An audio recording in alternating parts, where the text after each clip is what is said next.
At dawn, beneath a pale New Mexico sky, deputies paused beside a frozen arroyo, measuring silence, nodding tire impressions, disturbed gravel, and a discarded scarf stiff with cold. While radios hissed and breath clouded, the realization settling that a young woman had vanished into the desert and left answers behind. If you like stories like this, make sure to subscribe and like the video. The case that would later be known as the New Mexico 2001 cold case began in the last days of December, when the state felt suspended between holidays and obligations, between year's-end routines, and the uneasy quiet that settles over small towns after Christmas lights dim. The victim was 22-year-old Emily Navarro, a recent college graduate who had returned to her hometown outside Albuquerque to spend the holidays with family. She worked part-time at a local bookstore, saved money, and talked about moving to Santa Fe in the spring. She was last seen on the evening of December 26th, driving her aging sedan along a county road bordered by scrub and low mesas, the air cold enough to harden breath and patience alike. Emily was reported missing when she failed to arrive for a family dinner and did not answer her phone. At first, the assumption was mundane delay. Weather had shifted quickly that week, cold fronts rolling down from the north, roads slick in shaded stretches. But by the following morning, concern hardened into procedure. A missing person report was filed. Her car was not located at her apartment or workplace. Credit cards showed no activity after the afternoon of December 26th. Her phone last pinged a tower near a rural intersection known locally for its isolation and lack of lighting. Search efforts began with volunteers and deputies moving along roads and washes, checking culverts and fence lines. Flyers were printed on aging copiers and stapled to bulletin boards in grocery stores and gas stations. Local newspapers ran short notices beneath holiday ads, their tone careful and restrained. By December 29th, a ranch hand riding a fence line noticed something out of place in an arroyo.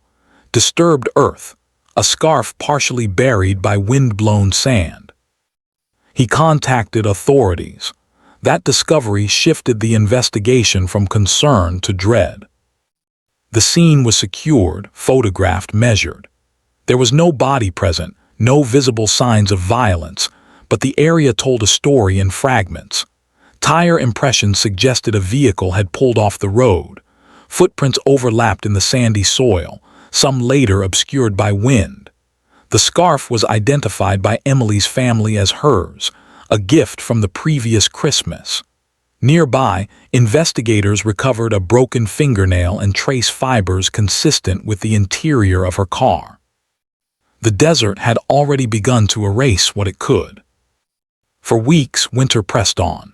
New Year's passed quietly, then January, then February.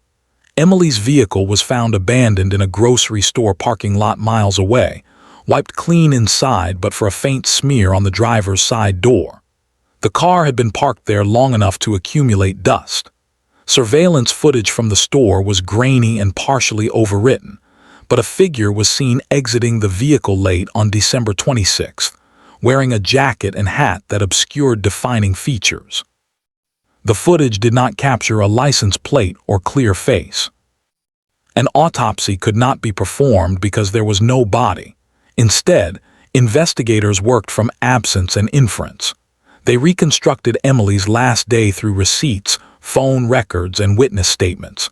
She had left work early, purchased groceries, and was believed to be driving home when she diverted from her usual route. Why she did so remained unclear. Some speculated she stopped to help someone. Others suggested she was followed. None of these theories could be confirmed. The case file grew thick with notes and maps. Leads were chased and dismissed. A former boyfriend was interviewed and cleared through corroborated alibis. A transient reported seeing a similar car near the Arroyo, but details changed between statements. Winter turned to spring, then summer. Media attention faded, replaced by newer stories. Emily's family held vigils and maintained pressure, visiting the sheriff's office regularly, their questions steady and controlled.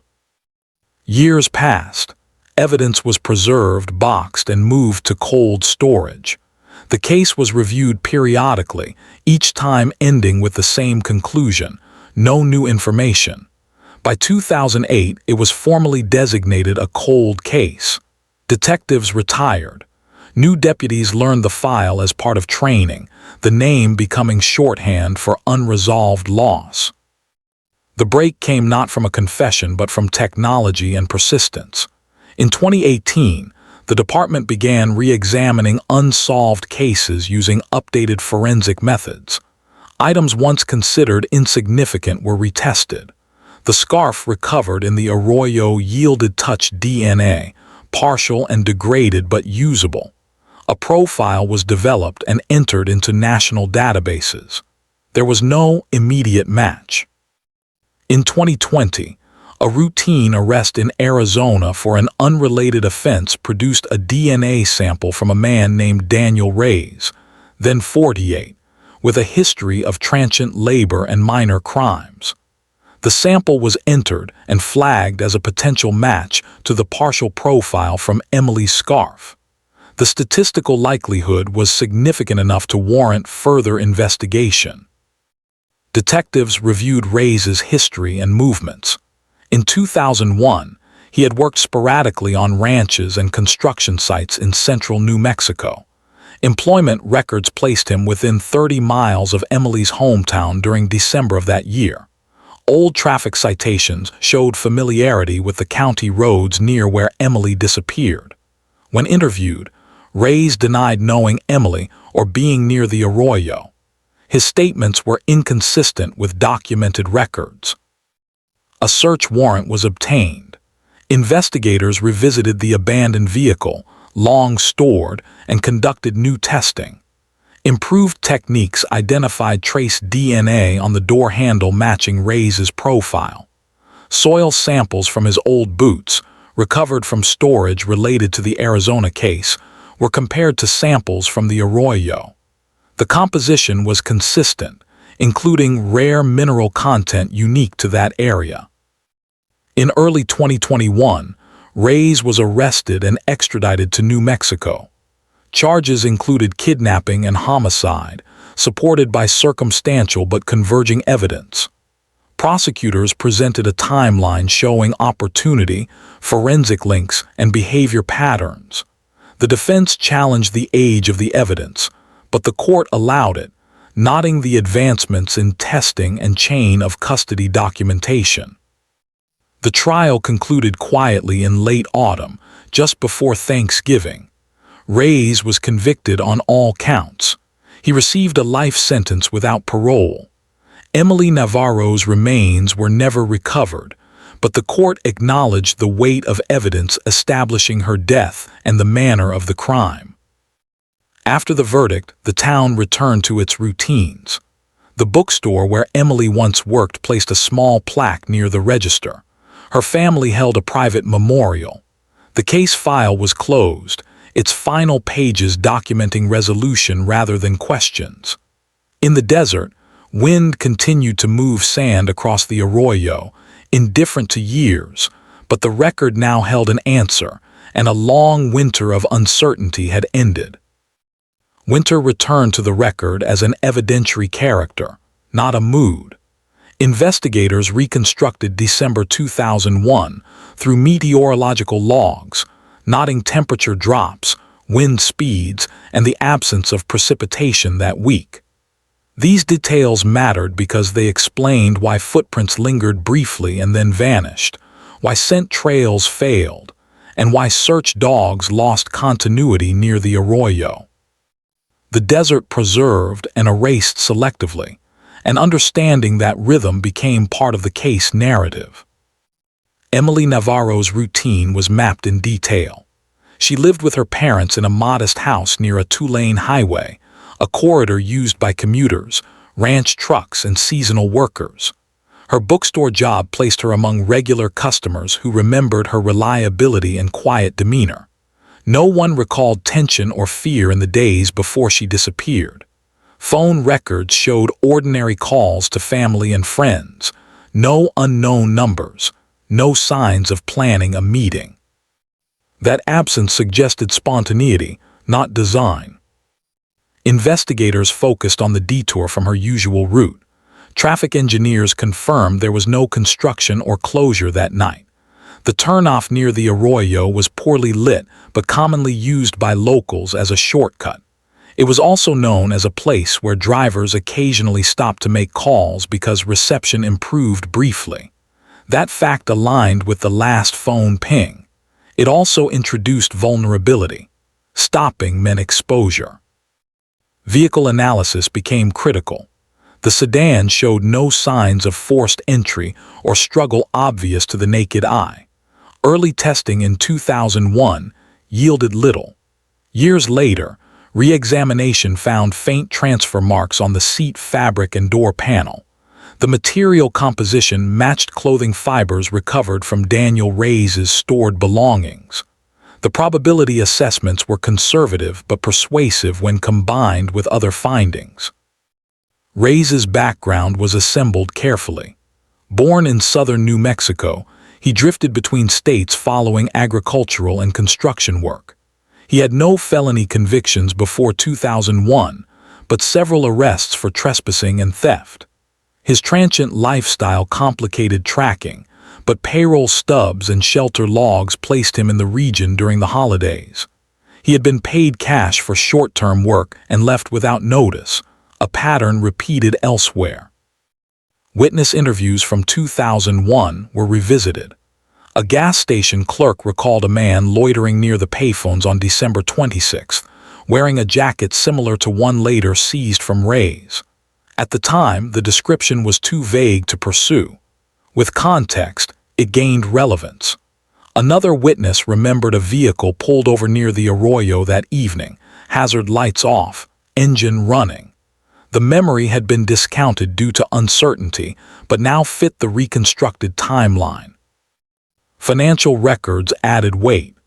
Reyes had no bank account then, but receipts showed small purchases in the days following Emily's disappearance, inconsistent with his usual scarcity. Investigators avoided speculation, instead presenting patterns that suggested sudden access to cash. Emily's wallet was never found, but the inference was restrained, grounded in behavior rather than assumption. The absence of remains required prosecutors to rely on forensic inference. Medical examiners testified to indicators of death without a body, a rare but established practice. They cited the prolonged absence, the abandoned vehicle, personal items left behind, and the improbability of voluntary disappearance given Emily's ties and plans. Autopsy hints were framed as likelihoods, not certainties, respecting evidentiary standards. The defense challenged the DNA evidence, emphasizing degradation and partial profiles. Experts explained advancements since 2001, detailing polymerase chain reaction sensitivity and contamination controls. Chain of custody logs were produced, showing uninterrupted storage and documentation. The court accepted the methodology, noting corroboration from independent sources. Community reaction was measured. Local newspapers avoided sensational headlines, instead publishing timelines and factual summaries. Older residents remembered the original search efforts, the volunteers walking lines through cold mornings. For them, the arrest reopened a chapter thought unfinished. Younger residents learned the case as history suddenly made current. Thanksgiving approached during pretrial motions. The courthouse closed early one afternoon due to snow, an unusual event that echoed the winter of the disappearance. Investigators used the delay to finalize reports, ensuring every assertion was supported. The prosecution's strategy emphasized accumulation rather than drama, trusting the weight of converging facts. At trial, exhibits included maps, weather charts, fiber analyses, and database match statistics. No reenactments were used. The tone remained procedural. Jurors were guided through the timeline hour by hour, understanding how opportunity aligned with evidence. Reyes's denials were noted but not dramatized. His inconsistencies were presented plainly, contrasted with records. The verdict arrived after deliberation that extended into December. When the jury returned guilty findings, there was no audible reaction in the courtroom. The judge thanked them for their service, acknowledging the burden of deciding a case without a body. Sentencing followed statutory guidelines, resulting in life imprisonment. Appeals were noted but later denied. In the aftermath, Emily Navarro's name was entered into state records as a resolved homicide. Her family received copies of the final report. They declined public comment, choosing privacy over statements. The bookstore closed briefly on the anniversary, reopening with minimal acknowledgement. Life continued, altered subtly. The cold case unit archived the file with annotations detailing lessons learned. Advances in DNA, the value of preserving minor evidence, and the importance of revisiting witness statements were emphasized. Training sessions referenced the case as an example of delayed justice achieved through patience. As December returned again, lights appeared along the same roads Emily once drove. Traffic flowed past the Arroyo without notice. The desert remained unchanged. The difference lay in the record, where uncertainty had been replaced by conclusion, and a community carried forward with a quiet understanding that time, method, and restraint can still yield answers. The investigators who returned to the file after nearly 2 decades described the work not as reopening but as rereading. The original reports were intact, typed and handwritten, reflecting a different era of policing. Margins held notes from supervisors long retired. Evidence tags were yellowed. Each page was reviewed against current standards, not to criticize past efforts, but to identify where technology had outpaced possibility.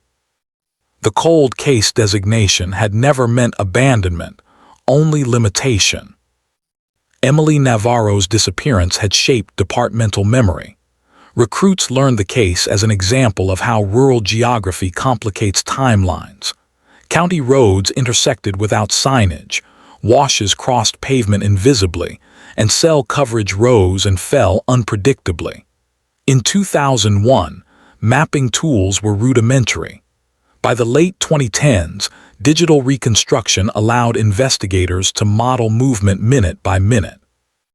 When Emily's phone pinged that rural tower, it was no longer an abstract dot, but a cone of probability overlaid with traffic data and weather conditions. December records showed that Christmas Eve had been unseasonably cold, but the 26th brought calmer air. Sunset came early, shadows lengthening across the road where Emily likely slowed. The detour remained central. Detectives drove it themselves at the same hour, noting how headlights revealed and concealed simultaneously. They observed how a stopped car would be visible only at close range, how isolation could feel complete despite proximity to town. The scarf became the symbolic center of the case, not for sentiment but for evidentiary value. In 2001, it had been logged, photographed, and stored, its potential unrealized. When retested, analysts treated it as both object and environment, examining fibers, skin cells, and particulate matter. The partial DNA profile extracted required cautious interpretation. Analysts emphasized probability ranges, not absolutes. This restraint later strengthened courtroom credibility. Parallel to forensic work, detectives reconstructed Daniel Reyes's life in 2001. They avoided narrative temptation, instead assembling verifiable points. Shelter intake logs showed he stayed briefly in Albuquerque earlier that month. A traffic citation placed him on a county road, intersecting Emily's route on December 23rd. Payroll records from a ranch confirmed he left employment abruptly on December 27th, citing travel plans that never materialized. Behavioral analysis was applied conservatively. Ray's history showed opportunistic offenses rather than planned violence. Experts testified that such patterns did not predict homicide but could align with impulsive acts given opportunity. The prosecution framed this as context, not character judgment. The court allowed it with strict limitations. Investigators also examined why Ray's had not surfaced earlier as a suspect. In 2001, his name appeared briefly in canvassing notes but lacked corroboration. Without DNA linkage or witness certainty, the lead went cold. This acknowledgement was included in internal reviews, reinforcing that the case's delay stemmed from evidentiary limits rather than neglect. Community memory played a subtle role. Retired residents recalled seeing missing person flyers in post offices and diners. Those recollections, while not evidentiary, underscored the case's persistence in local consciousness. When the arrest occurred, reactions were restrained. There were no public demonstrations, only conversations held quietly in familiar places. As trial preparation continued, prosecutors focused on narrative discipline. They resisted filling gaps with conjecture. Instead, they allowed absence to speak. The lack of contact after December 26th, the abandonment of the vehicle, and the personal items left behind were presented as cumulative indicators. Jurors were asked to consider ordinary behavior patterns disrupted permanently. Expert testimony on death without remains was meticulous. Medical examiners cited precedent cases, statistical likelihoods, and criteria used nationally. They explained that while the precise cause could not be determined, the manner was consistent with homicide. Their language was careful, emphasizing professional standards. The defense strategy centered on uncertainty. They highlighted the desert's capacity to mislead and the possibility of alternate explanations. Cross-examination probed chain of custody and memory reliability. Prosecutors responded with documentation and consistency, returning repeatedly to independent corroboration. During deliberations, jurors requested clarification on DNA probability and timeline overlap. The judge provided instruction without interpretation. When deliberations extended overnight, the town waited without speculation. Local news reported schedules rather than predictions. The guilty verdict closed one chapter but opened reflection. Law enforcement agencies reviewed cold cases statewide, considering similar applications of technology. Training seminars referenced the Navarro case as evidence that preservation matters, even when answers seem unreachable. For Emily's family, closure was procedural rather than emotional spectacle. They received formal notification, copies of judgments, and information about victim compensation funds. They declined interviews, maintaining the privacy they had guarded for years. The landscape remained unchanged. The Arroyo filled and emptied with seasonal rains. Roads were resurfaced. New signs appeared. Yet beneath those changes lay a record now complete. The cold case, once defined by silence, had been resolved through methodical effort, patience, and adherence to evidence, reaffirming a principle long held by investigators who wait years for facts to align. Time does not erase truth. It only delays its recognition. By the time the case reached sentencing, the calendar had returned to December, a symmetry not lost on those who had carried the file for years. Courthouse hallways were decorated with understated wreaths, and staff spoke quietly about holiday schedules while handling paperwork tied to events that began 2 decades earlier. The contrast reinforced the restrained tone that had defined the investigation from the start. There were no speeches about redemption or darkness, only documentation, signatures, and the steady movement of process toward conclusion. The sentencing memorandum summarized the case in unemotional language. It outlined the evidence, the jury's findings, and the statutory requirements. Daniel Reyes was described not in moral terms, but as a defendant whose actions met the elements of the crimes charged. The court acknowledged the absence of remains and emphasized that the verdict rested on converging proof rather than speculation. Life imprisonment without parole was imposed in accordance with state law.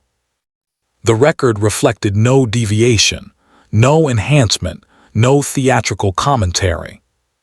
Following sentencing, appellate procedures were initiated automatically. Defense counsel filed notice, preserving the right to review. Over the next year, briefs addressed evidentiary admissibility and sufficiency. Higher courts reviewed transcripts, exhibits, and rulings. Each decision affirmed the lower court's judgment, noting the careful limits observed throughout the trial. When the final denial was issued, it was recorded without ceremony, another document added to the archive. The Cold Case Unit conducted an internal after-action review. This was not publicized. It focused on evidence handling, interagency coordination, and long-term storage protocols. The Navarro case highlighted the value of preserving items that once seemed marginal. It also reinforced the importance of revisiting witness statements with updated context, recognizing that memory, when paired with corroboration, can regain relevance. Training materials were updated. New investigators learned about the scarf not as a symbol but as an example of touch DNA potential. They studied the mapping of phone pings against terrain and weather. The lesson emphasized patience and restraint, qualities often overshadowed by urgency but essential in long investigations.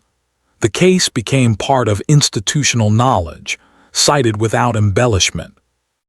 Media coverage after sentencing was brief. Articles summarized outcomes and referenced the original disappearance. Headlines avoided sensational phrasing. The tone mirrored the community's approach, acknowledging resolution without reopening wounds. Editorials were rare.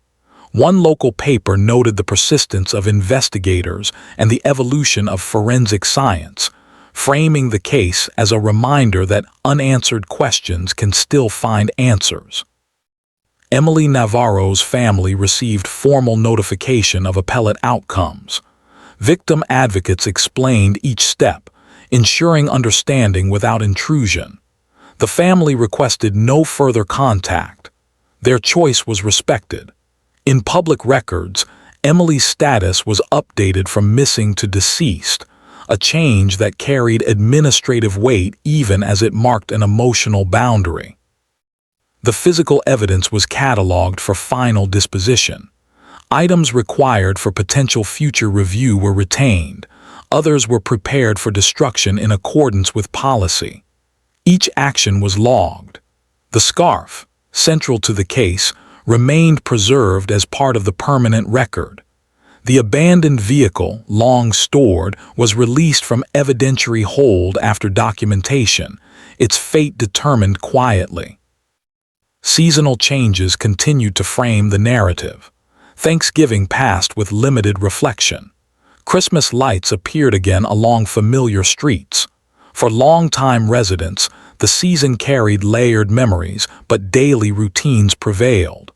The roads where Emily once drove were repaved. Traffic increased with development. The Arroyo remained largely unchanged, a natural feature indifferent to human timelines. Law enforcement leaders spoke occasionally about the case in professional settings, emphasizing the importance of cold case funding and interjurisdictional databases. They avoided personal anecdotes. The focus stayed on method and outcome. The message was clear. Resolution came not from chance but from sustained effort aligned with advancing tools.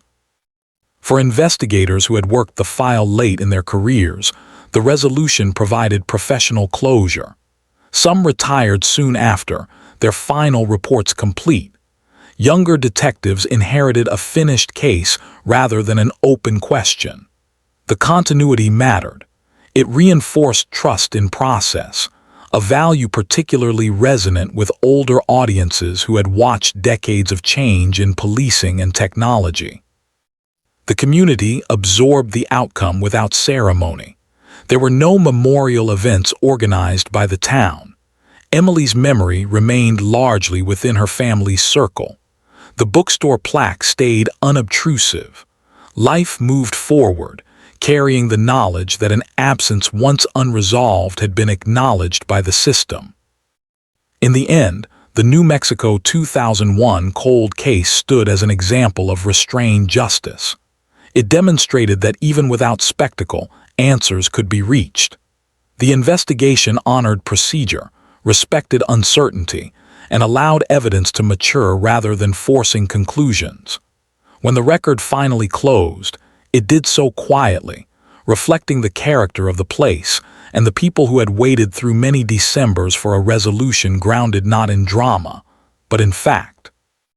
The final accounting of the case was written not as a story but as a chronology, a sequence of dates and actions that replaced speculation with record.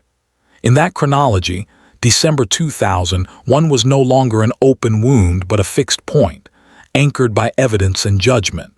For investigators, that mattered. Cold cases rarely end with certainty that satisfies every question. This one ended with enough verified truth to stand on its own. In the years following the appellate rulings, the Navarro case was occasionally referenced when discussions turned to the reliability of delayed justice. It served as an example that resolution does not require urgency, only continuity. The desert environment, once blamed for obscuring answers, became part of the explanation for patience. Evidence had not been destroyed. It had waited. Daniel Reyes entered the state correctional system quietly. Intake records noted his age, medical status, and sentence. There were no interviews, no public statements. His name faded from local conversation as quickly as it had reappeared. The system absorbed him, and his role in the case became static, defined by judgment rather than narrative. That finality mattered more than commentary. Emily Navarro's name remained present in a different way. State databases listed her case as resolved. Training manuals referenced her file number.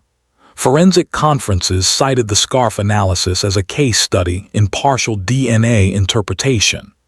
Each reference was factual, stripped of emotion, yet collectively, they ensured that her disappearance continued to inform practice rather than linger as mystery. The town itself changed gradually. New businesses opened along the highway, older diners closed. Traffic increased as development spread outward from Albuquerque. County roads were widened, intersections improved. The place where the Arroyo met the road was altered slightly for drainage, though its essential character remained. No marker indicated what had once drawn attention there. The absence of memorialization reflected the community's preference for quiet acknowledgement over public display. For those who remembered December 2001 clearly, the resolution brought a subdued sense of completion. It did not erase the memory of uncertainty, but it framed it. Conversations about the case when they occurred were brief and factual. People spoke of how long it had taken, how methods had changed, and how persistence had mattered. There was little appetite for revisiting theories or emotions. The answer, once given, was accepted. Law enforcement agencies across the state reviewed other unresolved cases with renewed focus. Budgets were adjusted to support evidence reanalysis. Grants funded database access and training. The Navarro case was not credited as a miracle, but as a justification. It demonstrated that investment could yield results even after long intervals. That practical outcome extended the case's impact beyond its original boundaries. Emily's family continued their lives outside public view. Records showed they attended required administrative proceedings and then withdrew. Their decision not to engage with media or advocacy groups was consistent with their earlier approach. They had sought answers, not attention. When answers arrived, they closed the door quietly. That restraint shaped how the case was remembered. Each December thereafter, investigators who had worked the file noticed the date without ceremony. It appeared in calendars and reports, a reminder of when the timeline began. The season's cold and shortened days echoed the conditions described in the original reports, yet the emotional weight had shifted. What was once an unresolved question became a resolved reference. The courthouse stored the case file in its long-term archive. Boxes were labeled, indexed, and shelved. Digital copies were backed up. Access required authorization. The file's movement from active to archived status marked its transition from problem to precedent. That transition was significant in institutional terms, signaling that effort had reached its intended conclusion. The broader lesson drawn from the case was not dramatic. It was procedural. Evidence must be preserved even when immediate value is unclear. Records must be maintained with the assumption that future tools will ask new questions. Witness statements must be documented carefully, even if they seem inconclusive. The Navarro case reinforced these principles without embellishment. As years passed, fewer residents remembered Emily Navarro personally. Her name became associated primarily with the case rather than the individual. This shift was inevitable and acknowledged quietly by those closest to the investigation. It underscored the importance of record over recollection. What remained was documented truth, accessible and verifiable. The desert continued its cycles. Winters brought cold nights and clear mornings. Summers returned heat and dust. The Arroyo filled briefly after storms and then dried. These natural rhythms contrasted with the human timeline of investigation and judgment, yet both followed their own logic, indifferent to impatience. In professional circles, the case was occasionally cited during discussions about homicide prosecutions without recovered remains. Legal analyses referenced the careful language used by medical examiners and prosecutors. Courts noted the emphasis on corroboration. The case contributed incrementally to jurisprudence, its influence subtle but real. For the audience that had lived through decades of change, the resolution resonated differently. It aligned with a worldview shaped by patience and record-keeping, by the belief that work done properly would eventually matter. The Navarro case did not challenge that belief, it confirmed it. There were no closing ceremonies, no anniversaries marked publicly. The case ended as it had proceeded, through documentation and restraint. Its conclusion did not erase loss, but it replaced uncertainty with clarity. In the ledger of unresolved questions, one entry was closed. By the time the final administrative review was completed, the case had spanned more than 20 years. It crossed technological eras, personnel changes, and shifting public attention. What remained constant was adherence to process. That adherence carried the investigation from a cold December morning to a resolved record. The New Mexico 2001 cold case, once defined by absence, became defined by method. Arrests did shock the community briefly, but what endured was not shock. It was the quiet recognition that even after long silence, facts can still speak, and when they do, they deserve to be heard without distortion.